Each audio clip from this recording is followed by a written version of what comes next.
आप लोग महात्मा हैं, संत जन हैं, केवल एक ही बात बताइए, अब मेरे जीवन के 7 दिन शेष हैं, इन 7 दिन में मेरी मुक्ति कैसे होगी? 7 दिन में मेरा कल्याण कैसे हो? अब जैसे परीक्षित ने प्रश्न किया, तो महात्मा तो बहुत बड़े बड़े हैं, ज्ञानी हैं, लेकिन समय इतना कम, केवल 7 दिन, और 7 दिन में मुक्ति मिल जाए, ऐसा कौन सा साधन बता मैं? कौन सा जप बता में, तप बता में, मंत्र बता में, योग बता में? किसी की समझ में नहीं आया। और जब कोई नहीं बोल सका ना, तो ना जाने कहां किस दिशा में श्री सुखदेव मुनि जी भगवान की समाधि में समाधिस्थ थे। समाधि खुली, आंखें खुली, और ये मन बार बार कह रहा है कि सुखदेव भैया चलो परीक्षित के पास, अब तो चलो परीक्षित के पास। मन खिंचने लगा सुखदेव जी का परीक्षित की सभा की ओर, और श्री सुखदेव जी ने दौड़ लगा दी, चल कर के परीक्षित की सभा में आए। जैसे ही परीक्षित ने देखा, एक अवधूत संत, एक परमहंस पधार रहे हैं, खड़े होकर के परीक्षित ने सम्मान किया कि तत्रा भवद भगवान व्यासपुत्रु यद्रच्छयागामठ मनोनपेक्षः अलक्ष्यलिंगो निज लाभ तुष्टो वृतस्य बालैरवधूत वेशः। आज सुखदेव जी जब आए हैं ना परीक्षित की सभा में, तो कैसे लग रहे हैं? कैसे हैं ये? कि तत्रा भवद भगवान व्यासपुत्रः, इसके 2 भाव हैं। श्री व्यास जी भगवत अवतार हैं, तो यानी भगवान व्यास के पुत्र चल कर के आए हैं, या फिर आज स्वयं भगवान व्यास पुत्र बन कर के परीक्षित की सभा में आ गए हैं। कि 2 वर्ष, आज सुखदेव जी की उम्र ज्यादा नहीं है, केवल 16 वर्ष की। नील वर्ण, चौड़ा वक्षस्थल, लंबी लंबी भुजा, लंबे लंबे केस, और एक कोपीन धारण किए हुए हैं। ऐसे परमहंस श्री सुखदेव जी महाराज परीक्षित की सभा में पधारे। राजा परीक्षित हाथ जोड़ता है कि ये शाम संस्मरणात् पुंसाम शुद्ध शुद्ध्यन्ति वै ग्रहा किम पुनर्दर्शन स्पर्श पाद शौचासनाद। हे प्रभु, मेरी सभा को आज आपने आकर के धन्य कर दिया। आप पधारे, मेरा जीवन आज आनंदित हो गया। मैंने आपको निमंत्रण भी नहीं दिया। ईशाम संस्मरणात् पुंसाम, मैंने स्मरण भी नहीं किया आपका, पर आप बिना स्मरण, बिना निमंत्रण के यहाँ पधारे, ये बड़ी कृपा आपने करी। पधारिए, आइए। चरण धोने लगे परीक्षित जी सुखदेव जी के, लेकिन किसी महात्मा ने इशारा किया, परीक्षित इन्हें ज्यादा मान बड़ाई प्रिय नहीं है, कहीं ऐसा ना हो तुम मान बड़ाई में लगे रहो और ये उठ करके दौड़ जाए, इसलिए जल्दी करो, अपना प्रश्न सुनाओ।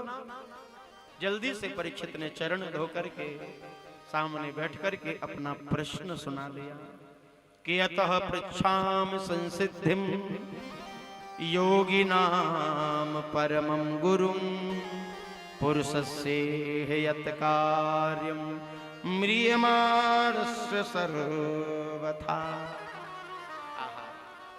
परीक्षित कहता है, गुरुदेव मैं आपका ज्यादा समय नहीं लूंगा, सीधे शब्दों में कहूं तो इतना जानना चाहता हूं, जिस जीव के मरने के केवल 7 दिन बचे हों, उस जीव को अपने कल्याण के लिए क्या करना चाहिए?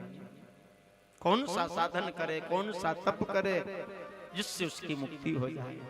म्रियमाणस्य सर्वथा, जो म्रियमाण स्थिति में चला गया हो, मरना जिसका निश्चित हो गया हो, अब उसकी मुक्ति कैसे हो? परीक्षित ने प्रश्न किया। सुखदेव जी ने परीक्षित का प्रश्न सुना, और सुनकर के एक बार मौन हो गए, कुछ भी नहीं बोले सुखदेव जी, बस मन में विचार करने लगे। और जब बोले तो क्या बोले? कि वरीयानि सते प्रश्न कृतो लोकहितो नृपा। सुखदेव जी कह रहे हैं, परीक्षित भैया मुक्ति तो तुम्हारी हो गई, मोक्ष तो तुम्हारा हो गया, चिंता मत करो। अब विचार करो, सुखदेव जी के पिताजी से थोड़ी देर पहले परीक्षित ने पूछा मुक्ति कैसे होगी, लेकिन वो कुछ नहीं बोल पाए। और सुखदेव जी कह रहे हैं कि भैया मुक्ति तो तुम्हारी हो गई। धन्य है सुखदेव जी। सुखदेव जी ने अभी परीक्षित को सुनाया कुछ नहीं है, लेकिन ये कह दिया कि मुक्ति हो गई तुम्हारी। एक बात कहूं, दुनिया में डॉक्टर अलग अलग किस्म के होते हैं, अलग अलग प्रकार के डॉक्टर है, सबका इलाज करने का अपना अपना तरीका है।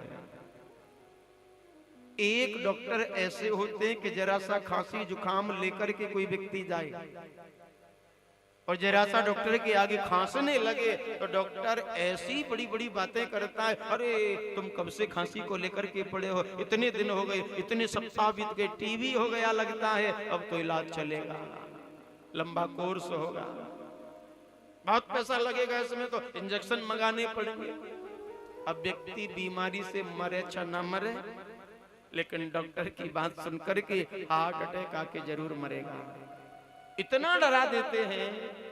लेकिन एक डॉक्टर ऐसे भी होते हैं, कितना भी विकट मरीज मर्ज हो, कितना भी भयंकर बीमार हो, डॉक्टर के पास गया और डॉक्टर ऐसी मीठी मीठी बातें करता है, अरे ये कोई बीमारी है, क्यों घबराते हो, चिंता मत करो, एक इंजेक्शन लगाने की देर है, देखो अवई लगाते हैं और अवई तुमको ठीक कर देते हैं। इतनी प्यारी प्यारी बात करी, इलाज नहीं किया अभी, लेकिन मरीज आधा ठीक हो गया, क्योंकि मरीज को विश्वास हो गया ये मुझे ठीक कर देगा, उसकी बात उससे जम गई।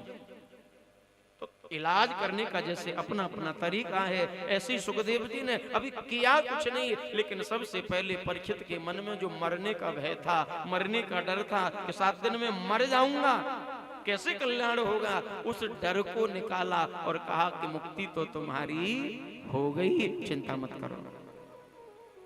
इस शब्द को सुनते ही परीक्षित प्रसन्न हो गया, चलो बड़ी कृपा कि मुक्ति तो हो ही जाएगी अब, क्योंकि आज सुखदेव जी के मुख से जो पहला शब्द निकला है ना, वो पहला शब्द निकला है ब्रह्म का बीज।